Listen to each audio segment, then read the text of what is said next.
Finally, it's officially 2022, which means midterms are now in full swing, and the odds are not with the Democrats to maintain their majority on Capitol Hill as GOP-led voter suppression ravages the country, and Republicans have stacked the deck in their favor by redrawing the maps in key states.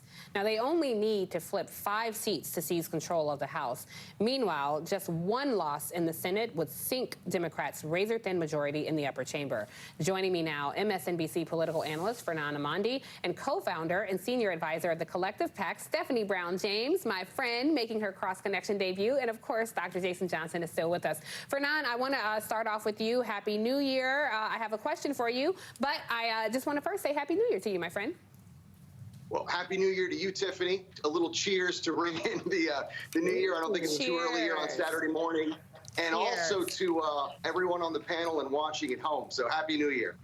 Thank you, Fernand. I appreciate that. Steph, I'm sorry, you're the only one without a cocktail this morning. We'll have to Which is remedy shocking. that. Right. Yeah, for sure. We'll have to remedy that. Fernand, I have a question that is blowing my mind, my friend. How on earth is Herschel Walker running neck and neck with Raphael Warnock? Let's just revisit what we know about Mr. Walker. He has threatened the life of his ex-wife. She came out and said that story. He has talked about having multiple personalities.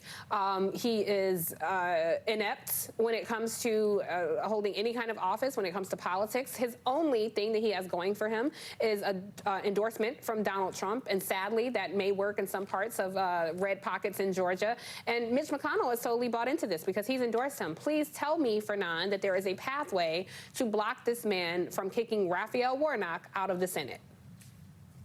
Well, I don't want to start 2022 in doomsday mode, Tiffany, but the truth of the matter is it is a very difficult environment. And I think the answer to your question, how is Herschel Walker running neck and neck, could be answered with another question. How did Donald Trump get elected president? How is Marjorie Taylor Greene a member of Congress with all of the scandals both of them had? And the truth of the matter is what we've seen is there is now this autocratic Republican Party where facts don't matter, biography doesn't matter, and what used to be disqualifiable behavior is no longer disqualifiable of anything. For some of them, it is a mandate. It's part of why they want to support these folks. But as I said, right now, these states and all of these races that are going to take place across the country and where the majority is at hand for the Democrats is tied directly to the performance of President Biden at the national level. All of these races have been nationalized, and the reason I think it's close in Georgia and it's close in some of these other states, even Arizona, is because President Biden's approval rating now is sunk to some of the lowest points it's been at his presidency. Unless he can rise that approval rating and start to show and convince the American people of the really strong work that the Biden administration has done, transformational work in this past year, it's going to be very difficult to hold the Congress. And that presents a very difficult situation for democracy. Stephanie, one of the most important things that anybody's got to remember, in addition to polls in 2022, is cash rules everything around me. Collective PAC is good at sort of funding money, collecting money. How are Democrats looking in sort of the fundraising that they're going to need to be successful in 2022? How is Warnock doing in raising money? How is Val Demings doing? Like, how are people doing when it comes to raising money to fight off what's going to be a massive GOP onslaught, both on television and online? Well, I can tell you, Jason, I love the picture of the map because it shows that there's a lot of strength that Democrats still have to win a number of these Senate seats. And in 4 of those states specifically, we have Black candidates who are not only polling well, who are campaigning well, but they are raising money. If you look at Raphael Warnock, the last time that he reported his numbers, he was way ahead when it came to his fundraising numbers from before. You look at Wisconsin, you have Mandela Barnes, you have Val Demings in Florida, you have Sherry Beasley in North Carolina, who are all extremely qualified and ready candidates, but they are raising the money. And I think that's a testament to they're talking about the issues. I agree with, Fernando, it is difficult when you have the Biden administration struggling in so many parts of the country and how they're being able to relate and talk about their accomplishments. And while these are nationalized races, these are candidates who are hitting the ground. They are going door to door already. They are on the news. They are making sure that they are talking to voters directly about what's happening in their states. And that's what's going to make the difference, that these folks on the ground know what these candidates want to do for their specific states and how they're going to represent the U.S. Senate. Yeah, and know, what's at stake if Democrats lose control of Congress. And, Stephanie, I just want to point out the work that you and your husband Quentin do at Collective PAC is crucially important because the donor class is largely white and male. And it determines who's, considered viable candidates in this landscape. And as you know, there are no black women in the Senate currently, which brings me to you, Fernand.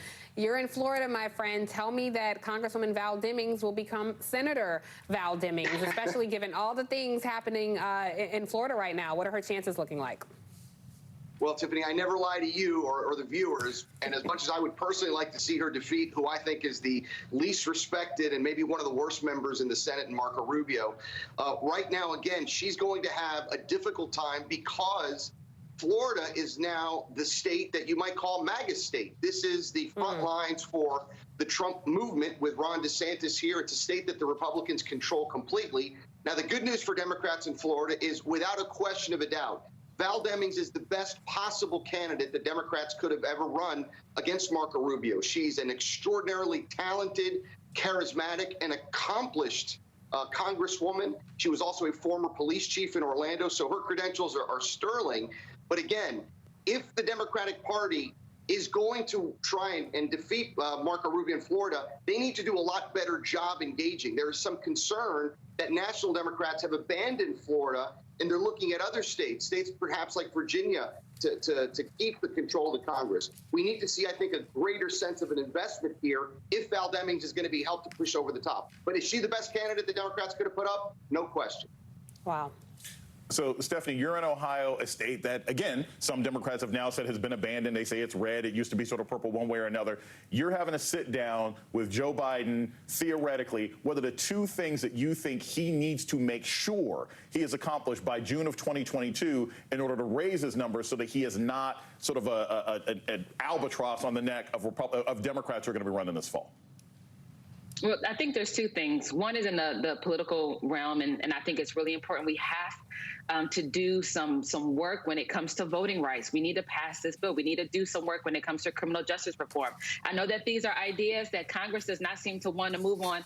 Joe Biden needs to do all that he can to make sure that we get some forward movement and that specifically people of color, Black people, young people feel as though this administration is listening to their cries of we need to have progress on these seminal issues. But I would also say when it comes to the campaign trail and these candidates, look, you mentioned Val Demings. She has to raise at least $100 million just to be successful in this race. That is a whole lot of money that none of us have sitting around. And so we need to make sure that Joe Biden, as well as all these Democratic strategists and all these Democratic donors, understand these candidates need money early and often. Yeah. We can talk about the issues all day, but if candidates can't connect to the voters, then what's the point?